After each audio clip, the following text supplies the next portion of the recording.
নমস্কাৰ প্ৰিয় বন্ধু বান্ধৱীসকল, আপোনালোকক স্বাগতম জনাইছোঁ আছাম জবছৰ আৰু এটি নতুন ভিডিঅ'ৰ মাজলৈ। DWৰ পৰা প্ৰকাশিত ৯,৮৮২টা নিয়মীয়া শিক্ষক পদৰ নিযুক্তি প্ৰক্ৰিয়াটোৰ প্ৰথমখন মেধা তালিকা আমি ইতিমধ্যে সকলোৱে লাভ কৰিছোঁ। আৰু এই মেধা তালিকাবোৰত আমি এটা কথা লক্ষ্য কৰিছোঁ যে প্ৰথম পৰ্যায়ৰ নিযুক্তি প্ৰক্ৰিয়াৰ পাছত আমি সকলোৱে আশা কৰিছিলোঁ যে এই দ্বিতীয় পৰ্যায়ৰ নিযুক্তিৰ মেধা তালিকাত কাট অফ বহুত বেছি কমিব। কম নম্বৰ পোৱা প্ৰাৰ্থীসকলৰ মনৰ আশা আকাংক্ষা আৰু চৰকাৰী চাকৰি পোৱাৰ এটা সপোন, এই সপোনটো পূৰ হ'ব, কিন্তু কাৰ্যক্ষেত্ৰত হৈ নুঠিল। কাৰণ আমি সকলোৱে লক্ষ্য কৰিছোঁ যে অসমৰ 2-এখন জিলাক বাদ দি অসমৰ প্ৰায় সকলোবোৰ জিলাতেই কাট অফ সকলোবোৰ কেটেগৰীতেই 200ৰ ওপৰত আছে। আৰু সেইবাবেই কম নম্বৰ পোৱা প্ৰাৰ্থীসকলে বিশেষকৈ হতাশ হৈ পৰিছে। মই এই ভিডিঅ'টিত এই প্ৰথম মেধা তালিকাত কাট অফ কিয় বেছি হ'ল, আমি আশা কৰাৰ ধৰণে কিয় কাট অফ কম নহ'ল, আৰু দ্বিতীয় মেধা তালিকাত এই কাট অফ কিমান তললৈ যোৱাৰ সম্ভাৱনা আছে, এই সকলোবোৰ বিষয়ে আলোচনা কৰিবলৈ চেষ্টা কৰিম। গতিকে আপোনালোকে অনুগ্ৰহ কৰি ভিডিঅ'টো শেষলৈকে চাবচোন। কম নম্বৰ পোৱা প্ৰাৰ্থীসকলে, মানে যিসকলে অলপৰ কাৰণে প্ৰথমখন মেধা তালিকাত স্থান লাভ কৰিবলৈ সক্ষম নহ'ল, তেওঁলোকৰ বাবে এই ভিডিঅ'টো বহুত বেছি গুৰুত্বপূৰ্ণ হ'ব। মই ইয়াত উদাহৰণস্বৰূপে যোৰহাট জিলাৰ LP কেটেগৰীৰ প্ৰথমখন মেধা তালিকা লৈছোঁ। মই ইয়াত যোৰহাট জিলাখন উদাহৰণস্বৰূপে লৈছোঁ। আপোনালোকে নিজৰ সুবিধাৰ অনুযায়ী যিকোনো এখন জিলাক মেৰিট লিষ্টখন আপোনালোকে উদাহৰণস্বৰূপে ল'ব পাৰে। ইয়াত আপোনালোকে চাওক যে যোৰহাট জিলাৰ EWSৰ পোষ্ট আছিলে 16টা আৰু ইয়াত কাট অফ গৈছে 201.956। ঠিক সেইদৰে যোৰহাট জিলাৰ OBC পোষ্ট আছিলে 41টা আৰু এই 41তম প্ৰাৰ্থীজন PWD হোৱাৰ কাৰণে এই কাট অফটো কমিছে, কিন্তু আচলতে OBCৰ যোৰহাট জিলাৰ LP কেটেগৰী কাট অফটো হৈছে 205.067। ঠিক সেইদৰে যোৰহাট জিলাত SC পোষ্ট আছিল 25টা আৰু এই 25 নম্বৰ প্ৰাৰ্থীজন PWD হোৱাৰ কাৰণে এই কাট অফটো আমি বাদ দিছোঁ। 24টা পোষ্টৰ কাট অফ গৈছে ইয়াত 200.410। ঠিক সেইদৰে যোৰহাট জিলাৰ STPৰ পোষ্ট আছিল 50টা আৰু এই STPৰ পোষ্টৰ কাট অফ গৈছে 197.200। ঠিক সেইদৰে যোৰহাট জিলাৰ URৰ পোষ্ট আছিলে 145টা আৰু কিন্তু এই 145জন প্ৰাৰ্থীৰ শেষৰ 4জন প্ৰাৰ্থী PWD হোৱাৰ কাৰণে এই কাট অফটো কম গৈছে, কিন্তু আচলতে URৰ কাট অফ গৈছে যোৰহাট জিলাত 141টা পোষ্টৰ কাৰণে 205.450। গতিকে আপোনালোকে ইয়াত দেখিছে যে প্ৰতিটো কেটেগৰীতে কাট অফ প্ৰায় 200ৰ ওপৰতে আছে। গতিকে ইয়াত মই আলোচনা কৰিম যে এই কাট অফটো কিয় বেছি হ'ল, আমি আশা কৰাৰ ধৰণে কিয় কাট অফটো নকমিল। আমি সকলোৱে জানো যে আমাক এই পৰ্যায়ৰ নিযুক্তিত আমাক 3খন জিলা নিৰ্বাচন কৰিবলৈ চৰকাৰে অনুমতি দিছিল, আৰু এই 3খন জিলা নিৰ্বাচন কৰিব লগা হোৱাৰ বাবে প্ৰতিখন জিলাতে আচলতে কাট অফ আমি বেছি পাইছোঁ। ইয়াত আমি উদাহৰণস্বৰূপে আপোনালোকে যদি চাই OBC কেটেগৰীৰ প্ৰথমজন প্ৰাৰ্থী আচলতে তেওঁ উইথহেল্ড হৈ আছে। এই OBC কেটেগৰীৰ প্ৰথমজন প্ৰাৰ্থী পাইছে 217.390। ঠিক সেইদৰে ইয়াত কাট অফটো দ্বিতীয়জন প্ৰাৰ্থীৰ কাৰণে 213.300। তাৰপিছত তেনেকৈ 212, 12, 10, 9, 9, 208, 207, 207, 206 এনেকৈ নামি 205.067ত ৰৈ গৈছে। গতিকে আমি ইয়াত এটা কথা আমি ক'ব পাৰোঁ যে এই যে কাট অফ 205.067 হ'ল, দ্বিতীয় মেধা তালিকাত এই কাট অফ আচলতে কিমান কমিব। আমি সকলোৱে জানো যে প্ৰতিখন জিলাতে কাট অফ যিহেতু OBC 203.2 বা 200ৰ ওপৰতে গৈছে, গতিকে এই 205 কাট অফ হোৱা যে 40জন প্ৰাৰ্থী আছে, সেই 205 কাট অফ হোৱা 40জন প্ৰাৰ্থী আচলতে বাকী সকলোবোৰ জিলাতে, মানে যি দুখন জিলাত তেওঁলোকে নিৰ্বাচন কৰিছিল সেই দুখন জিলাতো তেওঁলোকে স্থান লাভ কৰিছে।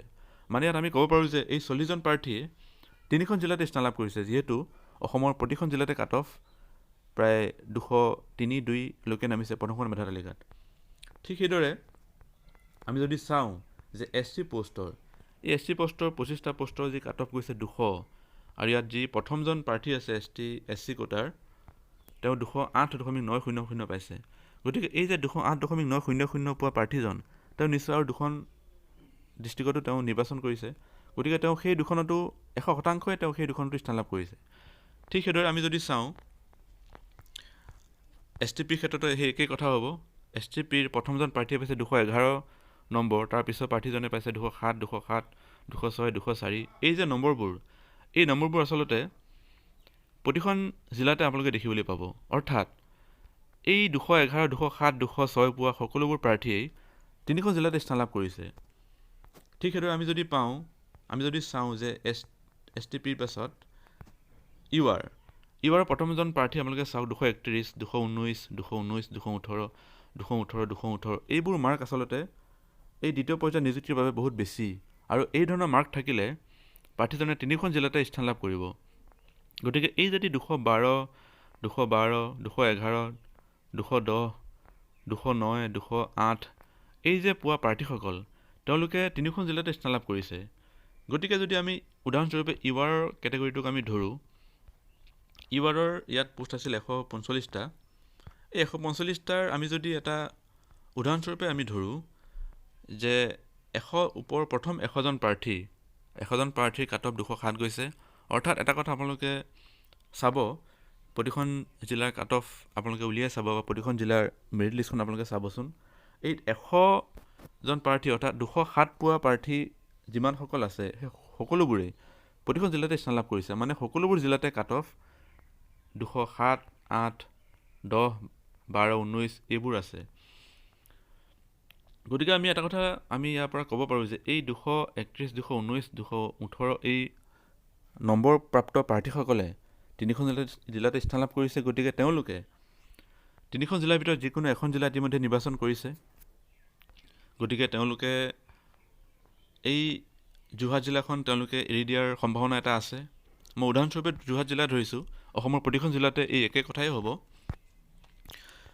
আৰু OBCৰো ঠিক তেনেদৰে 217, 13, 12, 10, 9 এই নম্বৰ পোৱা প্ৰাৰ্থীসকলে প্ৰতিখন জিলাতে আছে। অৰ্থাৎ তেওঁলোকে যি তিনিখন জিলাই নিৰ্বাচন কৰে এই তিনিখন জিলাতে তেওঁলোকে স্থান লাভ কৰিব। গতিকে তেওঁলোকেও যোৰহাট জিলাখন নিশ্চয়কৈ এৰি যাব পাৰে যদি স্থানীয় প্ৰাৰ্থী নহয়। এই সকলোবোৰ 40জন প্ৰাৰ্থীয়ে যে যোৰহাট জিলাক নিৰ্বাচন কৰিছে এইটো কথা নহয়। এই 40জন প্ৰাৰ্থী 40জনেই বাকী দুখন জিলাতো স্থান লাভ কৰিছে। গতিকে এই 40জনেই যোৰহাট জিলাখন এৰি যোৱাৰ সম্ভাৱনা আছে। হয়তো প্ৰথম 10জন বা 12জন তেনেকুৱা থাকিব, কিন্তু অতি কমেও 25জন বা 30জন প্ৰাৰ্থীয়ে এই যোৰহাট জিলাখন কিন্তু এৰি দিব। কাৰণ তেওঁলোকে হয়তো নিজৰ গৃহ জিলাখনতে স্থান লাভ কৰিছে, যিহেতু তেওঁলোকৰ নম্বৰ বহুত বেছি। গতিকে কাট অফ কিমান বেছি তললৈ নামিব পাৰে দ্বিতীয় মেধা তালিকাত আপোনালোকে নিজেই এবাৰ অনুমান কৰক। আৰু এটা কথা ইয়াত মই আপোনালোকক ক'ব খুজিছোঁ যে ইউআৰৰ ধৰি লওক প্ৰথমজন যিজন প্ৰাৰ্থী তেওঁ HLCত আছে 76 নম্বৰ, টেটত 74 আৰু প্ৰফেশ্যনেল কোৱালিফিকেশ্যন যি DLED বা BEd ইয়াত পাইছে 81 নম্বৰ। অৰ্থাৎ তেওঁ যদি ME বা আপাৰ প্ৰাইমেৰী টেটো পাছ কৰিছে, তেওঁ HLC নম্বৰটো একেই থাকিব, প্ৰফেশ্যনেল কোৱালিফিকেশ্যনটো একেই থাকিব, টেটত হয়তো অলপ ইফাল সিফাল হ'ব পাৰে, আৰু ইয়াত গ্ৰেজুৱেশ্যনৰ মাৰ্কটো প্লাছ হ'ব। গতিকে তেওঁ যদি আপাৰ প্ৰাইমেৰী কেটেগৰীটো তেওঁ পাছ কৰিছে, তেওঁ নিশ্চয় আপাৰ প্ৰাইমেৰী কেটেগৰীৰ বাবে তেওঁ কাট অফ নম্বৰটো বহুত বেছি হাই হৈ আছে। অৰ্থাৎ তেওঁ নিশ্চয়কৈ UPটো তেওঁ স্থান লাভ কৰিবলৈ সক্ষম নিশ্চয়কৈ হৈছে। আৰু ঠিক তেনেদৰে আমি যদি ইয়াত চাওঁ যে ইয়াৰ প্ৰতিজন প্ৰাৰ্থীৰেই হাই ছেকেণ্ডেৰী নম্বৰ আৰু প্ৰফেশ্যনেল কোৱালিফিকেশ্যন নম্বৰ বহুত বেছি। গতিকে তেওঁলোকে যদি LP UP দুটাতে পাছ কৰিছে, তেওঁলোকে কিন্তু LPতকৈ UPলৈহে তেওঁলোকে বেছি ঢাপলি মেলিব, অৰ্থাৎ UPটোহে বেছি নিৰ্বাচন কৰিব। গতিকে LP UPৰ বাবে ইয়াত কাট অফ কমিব। গতিকে আপোনালোকে চাওক যে জিলা নিৰ্বাচন আৰু LP UP এই যিটো ভাগ হ'ব, এই ভাগৰ ফলত দ্বিতীয়খন মেধা তালিকাত কাট অফ 100% তললৈ আহিব। আপোনালোকে নিশ্চিত থাকক, যিসকলে অলপৰ কাৰণে 2, 3, 4, 5, 6, 7 মই ইয়াত 8লৈকে ধৰিছোঁ। প্ৰতিখন জিলাতে অৱশ্যে সমান পৰিমাণে কাট অফ নকমে। যিবোৰ জিলাত 100+ পোষ্ট আছে, যেনেকৈ বৰপেটা, গোৱালপাৰা, নগাঁও বা ধুবুৰী, কামৰূপ ৰুৰেল, এনেধৰণৰ কিছুমান জিলাত কাট অফ বহুত বেছি তললৈ কমিব দ্বিতীয়খন মেধা তালিকাত। আপোনালোকে নিশ্চিত হৈ থাকক, এইটো মই আপোনালোকক 100% ডাঠি ক'ব পাৰোঁ। LP UP ভাগ হ'ব, লগতে জিলা নিৰ্বাচনৰ ফলত তিনিখন জিলা পোৱা প্ৰাৰ্থীয়ে এখন জিলা নিৰ্বাচন কৰিব। গতিকে এই যে 219 বা 217, 213, 212 এইসমূহ প্ৰাৰ্থীয়ে প্ৰতিখন জিলাতে স্থান লাভ কৰিবলৈ সক্ষম হোৱাৰ কাৰণে তেওঁলোকে কিন্তু 3খন জিলাতে নাথাকে, মাত্ৰ এখন জিলাতে থাকিব। মই আপোনালোকক কি ক'ব বিচাৰিছোঁ আপোনালোকে হয়তো বুজি পাইছে। গতিকে বেছি হতাশ হোৱাৰ প্ৰয়োজন নাই। মই আপোনালোকক এই ভিডিঅ'টোৰ পৰা এটা কথাই ক'লোঁ যে প্ৰথমখন মেধা তালিকাতকৈ দ্বিতীয়খন মেধা তালিকাত কাট অফ নিশ্চয়কৈ কমিব। 100+ বা 50+ পোষ্ট যিসমূহ জিলাত আছে সেই জিলাসমূহৰ কাট অফ জিলা নিৰ্বাচনৰ ফলত 3 বা 4লৈ কমিব পাৰে কাট অফ, আৰু LP UP ভাগ হৈ যোৱাৰ ফলত ঠিক সেইদৰে পুনৰ 3 বা 4 কমিব পাৰে। অৰ্থাৎ যদি আমি দুইটা ভাগ হোৱাৰ আমাৰ যিটো চান্স আছে সেইটো যদি আমি দুটা প্লাছ কৰোঁ তেতিয়াহ'লে আমি পাম যে প্ৰতিখন জিলাতে কিন্তু কাট অফ প্ৰায় 6, 7, 8 বা 10লৈকেও কমিব পৰাৰ সম্ভাৱনা এটা নথকা নহয়। গতিকে আপোনালোকে হতাশ হোৱাৰ কোনো প্ৰয়োজন নাই। দ্বিতীয়খন মেধা তালিকালৈ আপোনালোকে অপেক্ষা কৰক।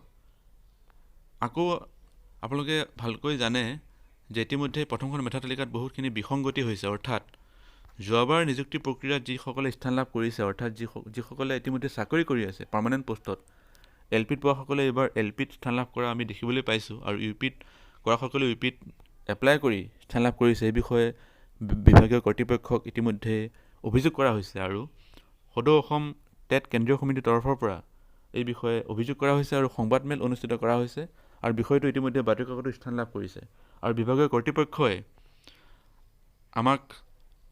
আমাক নিশ্চয়তা প্ৰদান কৰিছে যে তেওঁলোকে দ্বিতীয়খন মেধা তালিকাত এই বিষয়টো চাব, আৰু যিসকলে অনিয়ম কৰি পেলাই প্ৰথম পৰ্যায়ৰ নিযুক্তিত স্থান লাভ কৰাৰ পাছতো তেওঁলোকে এই দ্বিতীয় পৰ্যায়ৰ নিযুক্তি প্ৰক্ৰিয়াটোত তেওঁলোকে আবেদন কৰিছে, তেওঁলোকৰ নামসমূহ কৰ্তন কৰিব।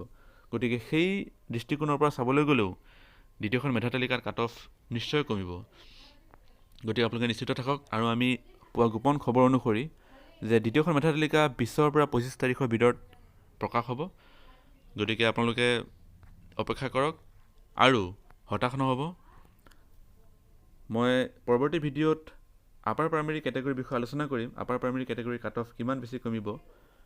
মই আগৰ ভিডিঅ'ত কোৱাৰ দৰে কিন্তু আপাৰ প্ৰাইমেৰী কেটেগৰীত কাট অফ বেছি নকমে, তথাপি কাট অফ নিশ্চয় অলপ হ'লেও কমিব। মই সেই বিষয়ে পৰৱৰ্তী ভিডিঅ' আলোচনা কৰিম, যিহেতু এই ভিডিঅ'টো যথেষ্ট দীঘল হৈ গৈছে। মই আপোনালোকক কি ক'ব খুজিছোঁ, আপোনালোকে ভালকৈ কথাটো বুজিব আৰু মনত যি চিন্তা হতাশা যিটো সোমাই আছে সেইসমূহ দূৰ কৰিবলৈ চেষ্টা কৰিব। শেষত মই সকলোৰে মনৰ আশা আকাংক্ষা সপোন পূৰ হওক, সকলোবোৰ জীৱনলৈ পোহৰ আহক, সকলোৱে চৰকাৰী চাকৰি এটা পোৱা যি সপোন মনত পুহি ৰাখিছে সেয়া পূৰ হওক, ইয়াকে কৈ মই ভিডিঅ'টো সামৰণি মাৰিছোঁ। এই ধৰণৰ বিশ্লেষণ বা আলোচনাসমূহ আপোনালোকে পাবলৈ আপোনালোকে ইউটিউবত চাই থাকিব আছাম জবছ ইউটিউব চেনেল। আৰু যদি ভিডিঅ'টো ভাল লাগিছে অনুগ্ৰহ কৰি লাইক, কমেণ্ট আৰু শ্বেয়াৰ কৰিবলৈ নাপাহৰিব। শেষলৈকে ভিডিঅ'টো চোৱাৰ বাবে ধন্যবাদ। জয় আই অসম।